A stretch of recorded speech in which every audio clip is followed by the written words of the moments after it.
Hello everyone. A very good evening to you all. I'm Sanjana Bhattacharya, here to be your teacher and mentor for today's session. So we have come up with free English classes and we have already crossed over a week, and we are going on. We are going to continue with the free English classes, so which is something which is absolutely necessary to communicate well. So those who have any kind of problems with grammar and your vocabulary, we are here to help you. So grammar is a very essential part of our life, yes, especially students and I think everybody. So let's see how we can help you out to communicate effectively.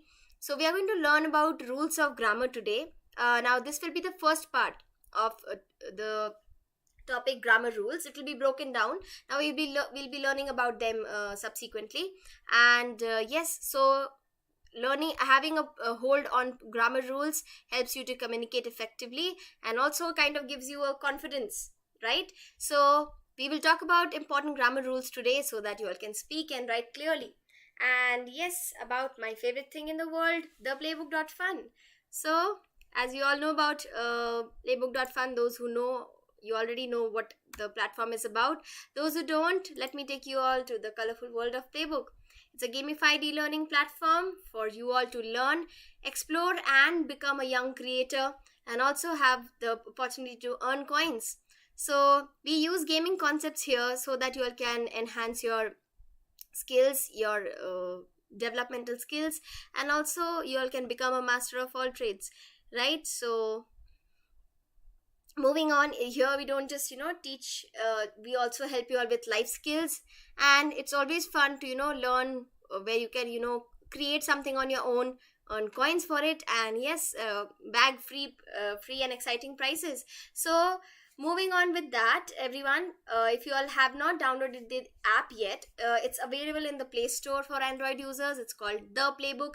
Create and learn. The link is there in the description.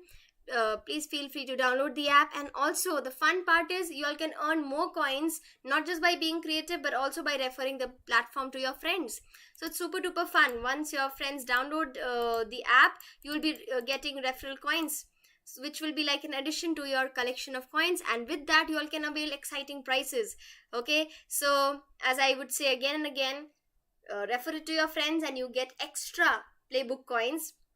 As you all can see, you all can refer it to as many friends as you want, and for every invite you get 200 playbook coins. If you refer it to 10 friends, you have 3000 playbook coins in your bag.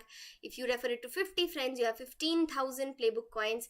Followed by that, if you successfully refer to 100 friends, you will get a chance to win a smart TV and also 36,000 playbook coins. And what can you do with the coins? Going to the going to the store, these are the prizes you can offer. Notepad, Pocket Thoughts, our own publication. It's an anthology of stories by our students, by Playbook students who are now published author. You can also grab a chance at it. You can also be a published author. So you all can join our classes. You can also become a young creator on our platform, and it's absolutely free. So you can enjoy, you can create, you can expand your abilities, and even earn prizes with that, right? So the latest addition to our store already. Meanwhile, let me know what have you all bagged till now. And I would love to talk about the Chromebook, the HP Chromebook, which you can avail for these many coins. Okay, great. So we will come back to the world of Playbook later on. I will be telling you all about the free English classes schedule this week. And yes, as of now, let's head on to the session. Today's session is about grammar rules, as we were talking about. Meanwhile, let me talk to my friends here. Pratyusha, hi. Riya, hello. Prakash. Rishima, I'm good. I'm doing good. Rishima, that's really sweet of you to ask. I hope you're doing well.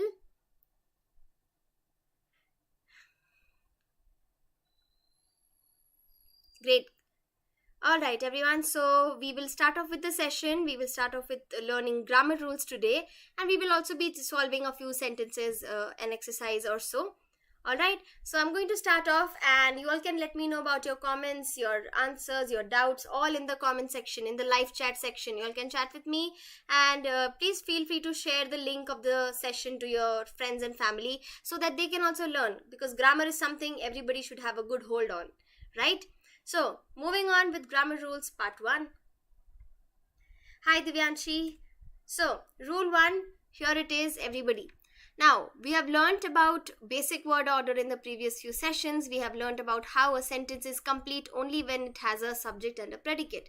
But a complete sentence always must include a noun and a verb. Namely, that is the subject and the predicate. So, if you remember when we broke down the subject and predicate criteria, a sentence must have a subject plus verb, namely a noun and a verb. If you look at the example here, the bird is a noun, right? What did the bird do? What is the action that the bird is doing? It flew away, right? So flew is the verb. All right. I'll take a pause here. I have a few friends. Yalini, hello. Shivani. Maitrey, okay. You're Rishima. Okay, Rishima, you're in class 3rd. Never mind. Regardless of whichever grade you are in, everybody, you all can follow the grammar rules, because even if you are in, let's say, you're in 7th grade or 8th grade, sometimes we do forget grammar rules. So it's always good to, revise. Right. So moving on with the first rule that we talked about right now. A complete, meaningful sentence must always include a noun and a verb. That is a subject and a predicate. The bird flew. Alright, now bird is a noun, flew is the action that the bird is doing. It flew away, right? So here it is, a noun, bird, verb is flew, the bird flew. Moving on with that, can you all try something? Here is a sentence for you. Can you all put down a verb? Can you all put down a verb here? The firefighter dashed down the pole. What kind of verb can you put here? You have the noun firefighter, correct? You have the noun firefighter. What verb will you fill in the blank? Let me know in the comment section, everyone. Parth, good afternoon. Good evening, by the way. Tanvi, okay. Ruhi. Alright, everyone. So, just like we were talking about complete sentence having a noun and a verb, you have the noun firefighter. What kind of verb will you put? Let's see, it has to be relevant. Parth, look at the sentence. The firefighter dashed down the pole.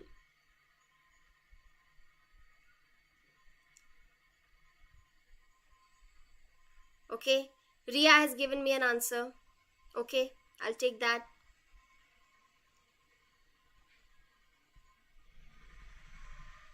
Try some more. Everyone, give it a try. The firefighter dashed down the pole.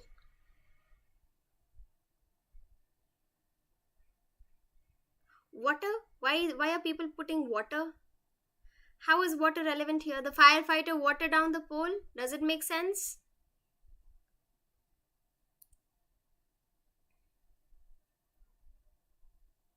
The firefighter put down the pole. Parth, try again. You can try better. Everybody. Climbed is one of the possible options here, everyone. Okay. Ran down the pole. Okay. Mainly firefighters use poles to quickly just shorten their time so that they can climb down their chambers, and they just simply slip down it. Okay. Account name Kavita Bansal. What is your name? I do not know your name. Will. The firefighter will down the pole. Do you think that makes sense? Is it a complete verb? Is it an action word here? No, you need to put down an action word, a verb. V-E-R-B, verb. So, the firefighter climbed down the pole. Firefighter came down the pole. Okay, not come down, came down the pole. Okay, so it can be anything. Moving on to rule number 2, everybody. This is something we already did, and again revising it, a complete sentence must include a subject and a predicate. Subject is the one we are talking about in the sentence. Predicate tells us about the subject. Looking at the example, the angry bird flew quickly across the sky. The subject here is angry bird. The poor bird is angry, right? Now, what did it do? It flew quickly across the sky. Now, the bird is the subject here. We are talking about a sentence, subject. If I said the angry bird, full stop, would it have made any sense? No, because it is missing a predicate. If I said the angry bird quickly, does it make sense? No, it does not make a sentence. So again, talking about rule 1 and rule 2, if we combine them both, a sentence must have a noun and a verb. A sentence is only complete when it has a subject and a predicate. Alright? So, the angry bird flew quickly across the sky. I hope it's coming out clear to you all. The angry bird is the subject. Very good part. And the rest of it is the predicate. Okay? So, let's try something. Can you all choose the correct sentence? I have put down 2 sentences here. Look at both the sentences. Tell me which one follows the subject and predicate rule. She on Sundays visits her grandmother. She visits her grandmother on Sundays. Aradhya, it's all right. It's absolutely fine. What is important is you're here to attend the session. So it's a recorded session. You can watch it again. No issues. So let's choose the correct sentence. Look at both the sentences. Which of the 2 sentences follow the subject plus predicate rule? She on Sundays visits her grandmother. She visits her grandmother on Sundays. B? Is it B? Okay. B is correct. Why is B correct? First of all, who are we talking about? We are talking about her. She. She is a person. What does she do? Visits her grandmother. She is the subject. She is the subject we are talking about.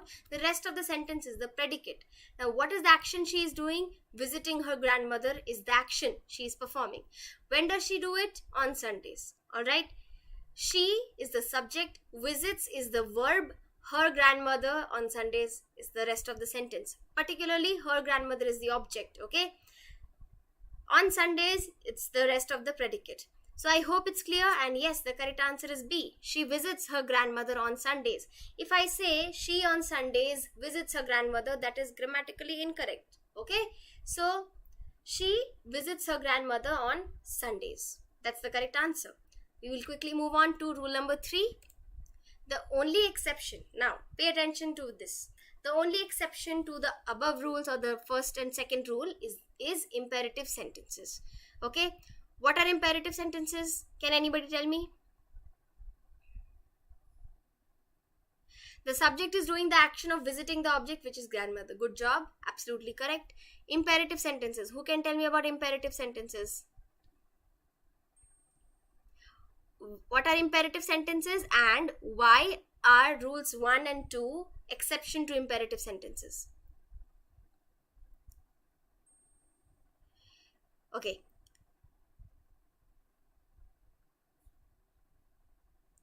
So, imperative sentences are sentences which give out a command, or probably they give out a request or any kind of instruction, you can say. Okay. So, imperative sentences can sometimes miss a subject. Okay. But it should make a complete sense. Look at all the examples. Go away. It makes complete sense. If I ask somebody to go away, I do not really have to say you go away or she must go away. I do not really have to say that. If I simply say go away, it makes completely sense. That is the only exception. That is the only thing that can be exempted from the first and second rule, which means imperative sentences can miss out on a subject. Alright, you all can note this down somewhere. If you all have a notebook, you all can also take screenshots however you feel you want to note down the rules. Pass the salt. If I ask somebody sitting across the table to pass me the salt, that would be a complete meaningful sentence. It is I am kind of giving away a command or asking or requesting somebody to do something. Shut the front door, an instruction. Let's say I ask anybody to shut the front door. I do not have to say, Nikhil, shut the front door, or you go and shut the front door. If I simply say, shut the front door, it would be enough. Okay, imperative sentences are not just commands, they are also about requests and instructions. Okay, moving on, let's try. Can you put something here, fill in the blank with an imperative? In this dash, in this lake, brackets, not to swim. What are you going to put here? Dash, in this lake. What do we do? The instruction says you have to fit not and to swim as an imperative right over here. Let's fill in the blank, everyone.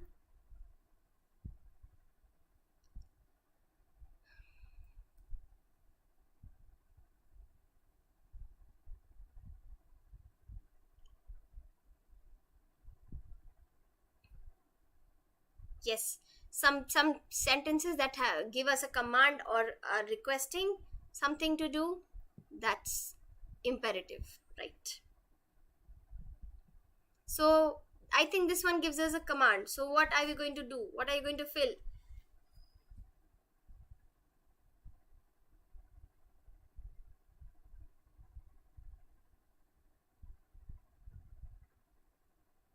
No, you just can't write not to swim in the blank.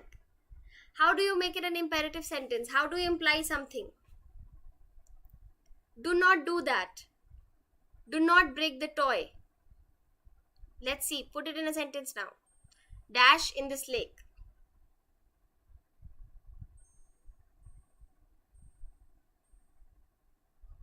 Okay, everyone. If you are to give a command to somebody, if you ask somebody not to swim in this lake, how would you say it out loud? Think about it in your mind.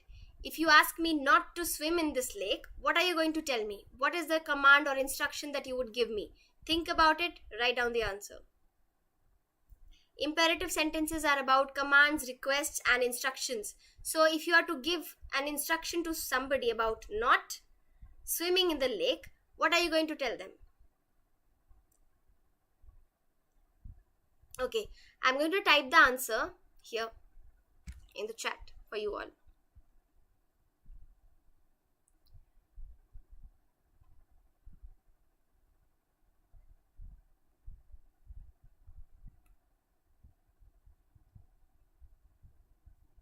Now, the focus is on imperative sentences, everybody. So you must keep in mind about how we are going to give a command or instruct somebody not to swim in the lake. So the correct answer is do not swim in this lake.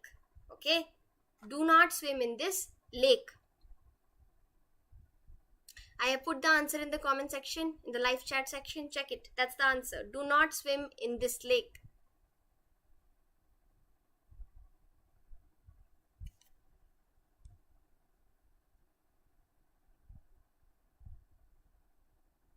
Alright, so I hope it's clear.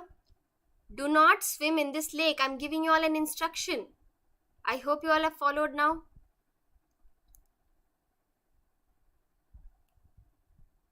Okay, do not swim in this lake. Very simple.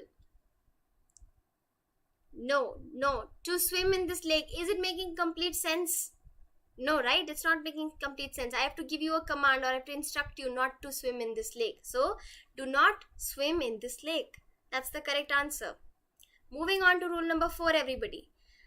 Now, this is about adjectives. Adjectives can go directly before the noun. They describe or after it if it is separated by a verb. Okay? Alright, so looking at the example, the angry bird flew. Now we can see that adjectives are describing words, right? They describe any kind of noun. So the angry bird, the bird is a noun here.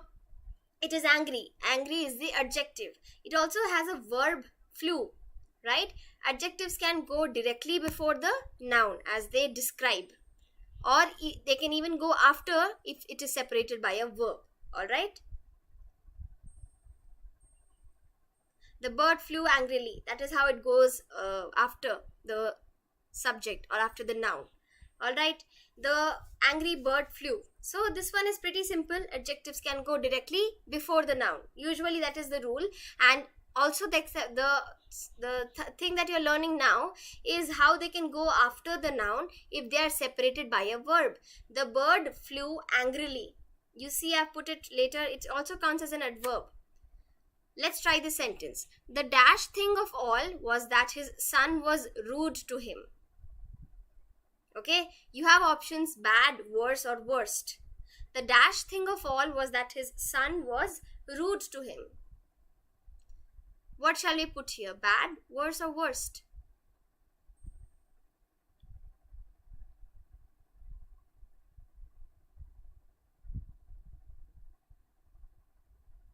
Let me know, everyone. What are you going to put? The dash thing of all.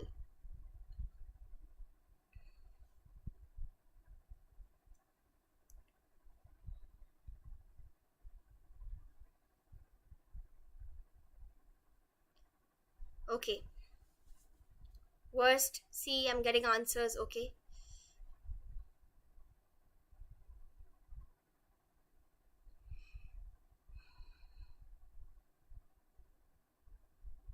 C. Alright. The worst thing of all was that his son was rude to him. That's the correct answer. Good job, everyone. So, C is the correct option. Okay. Great. Everybody, rule 4 was easy. Very easy. Moving on to rule number 5. Now, pay close attention to this. A compound subject includes two or more simple subjects. First, let's try to understand what is a compound subject. What is the meaning of compound? Compound means means a mix of two things, two or more things. Okay, a compound is when two or more things come together, right? Similarly, a compound subject means a sentence that has two or more subjects. Okay, if you go by rule number 2, a sentence has a subject and a predicate. Now, the sentences that have two subjects are they have a compound subject, which means they have two simple subjects, two or even more. Okay, those commenting bad for the previous one. Okay, just taking a diversion from the 5th rule. The worst thing of all was that his son was rude to him. No, bad is not the correct answer. It is worst. The worst thing of all. Do you all see? Of the worst thing of all. Keeping in mind everything, out of everything that he does, the worst thing that he does is being rude to his father. Okay? Bad is not the correct option. Worst is the correct option. Alright, so sorry for the deviation. Going back to rule number 5. As we were learning about compound subjects. Compound subjects means a sentence that has more than one subject. It can have two subjects, it can have three subjects. Look at the example. The bird and the plane flew. If I said the bird flew, I have a simple subject with one simple sentence with one subject. If I say the plane flew, again I have a simple sentence with a single subject. Now here the example says the bird and the plane flew. There are two subjects. Now both of them are doing the same action. Okay? Look at the sentence again. The bird and the plane both are flying. They are performing the same action. This is a compound subject. This is a sentence which has two subjects. Alright? So, can you all try something very simple? Can you make a sentence that has two subjects? Let's try making a sentence that has two subjects. Let's try this, everyone.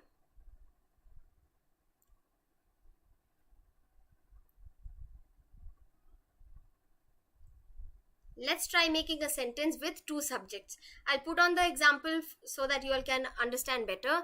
Look, the bird and the plane flew. Let's try a few more sentences. Try making a sentence with two subjects. Mom and dad went for a walk.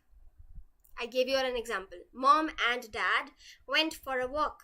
Similarly, can you all try making a sentence with two subjects?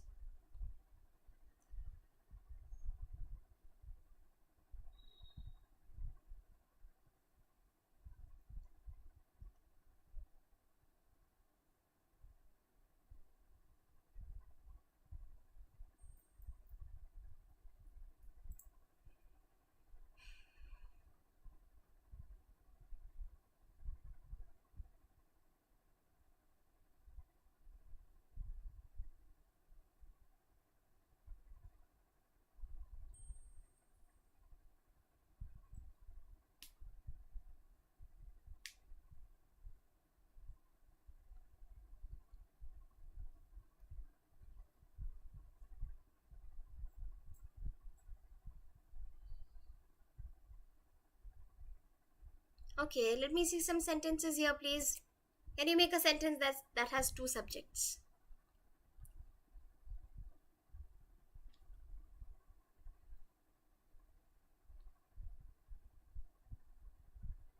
My friend and I are going to the market. Pratyusha, my friend and I. Kavita and Vriddhi are taking the class. Good job. Very good. My friend and I are drawing a girl. My friend and I. We will keep my friend as the first subject.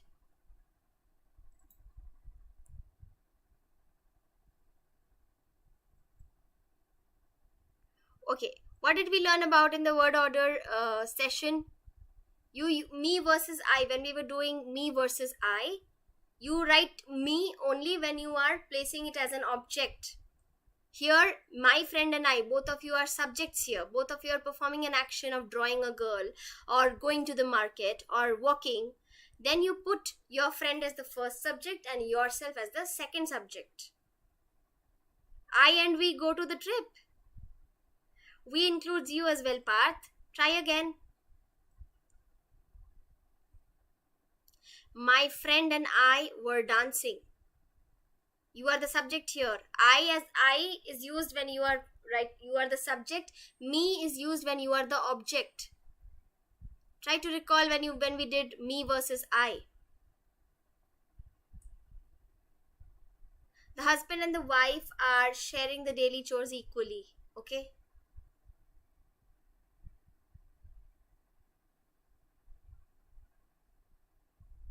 Now, the husband and the wife, they are separate subjects. If you're talking about a couple, the husband and wife, we can remove the from the particular sentence. If you imply the husband and the wife, they can be, one part of two couples. Rohan and me are drawing a toy. Rohan and I, you are also performing an action. You are also drawing a toy. So you are the subject here. Rohan and I are drawing a toy. This is something we make. This is a mistake we repeat quite many times. Everybody go check out our previous sessions. We have spoken about it. Kanu and Tapu go to school. Good job. Very well. So many sentences. I'm loving your efforts, everyone. Moving on to rule number 6. Talking about compound subjects, we are now moving on to compound predicate. So it's very easy to understand now that a compound predicate, a sentence which has compound predicates, it means it includes 2 or more predicates. Okay. So looking at the example, here there is one subject performing 2 activities. Okay, there are 2 verbs included. The bird flew as well as sang. The bird flew and sang. All right. So here we can see that the subject is performing 2 actions or maybe more than 2 actions. That can also take place. So a compound predicate includes more than 2 predicates. Compound means a mix of 2 things, a mix of 2 or more things. All right. So going by that, a compound predicate includes 2 or more predicates. So the subject can be performing more than 2 activities, 2 or more than 2 activities. So with that, can you try a sentence that has 2 predicates? Let's make sentences, everyone, with 2 predicates. 1 subject and 2 predicates. Let's try. Teacher and students are sitting in the classroom. Okay. There is one teacher in the classroom. There are so many students. So you have mentioned students as plural. Students is plural, right? Teacher, if you're talking about, if there is one teacher, then you write down the teacher and students are sitting in the classroom. If there are 2 teachers, you say the teachers and students are sitting in the classroom. The brother and sister are playing hide and seek. Okay, good job. Please notice the punctuation, please, everybody. I understand that you all are typing in the live chat section, but make sure you are aware of the capitalization and punctuation as well. Vriddhi is singing and dancing. Wonderful. Good job. Very good. Vriddhi is singing and dancing.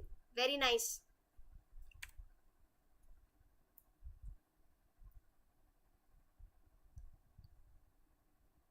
Let's try a few more, everybody.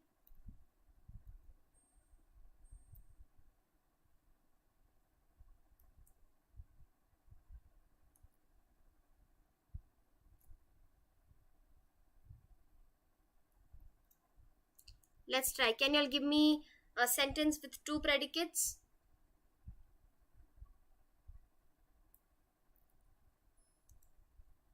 He jumped up and shouted. Okay.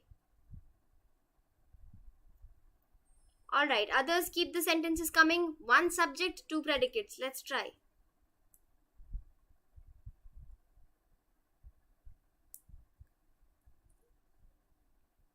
She is eating and drinking. Very good. She, S will be capital in she. Siddhi is drawing and singing. Very good. Well done, everybody. So let me know, is there any kind of doubt or question that you have? I will be happy to help you all. Let me know in the comment section, please. Okay. So also I would love to mention this again. We are going on with the free English classes and we will be continuing this week as well. You all can also watch the recorded sessions. If you have missed out on anything, don't worry. You all can always come back to the platform or go to the YouTube channel, the Playbook India, and you will find the playlist where you can easily watch the recorded sessions. These are basic English classes where we will try to strengthen your vocabulary and grammar. All right. It is not really that complicated. Please feel free to watch the previous videos. They have a lot to offer, and you can learn a lot. He jumped up and crying. He jumped up and cried. C-R-I-E-D. He jumped up and cried. I am singing and dancing. Good job. He is singing and playing guitar along with. Okay. Can you try arranging the sentence better, Prakash?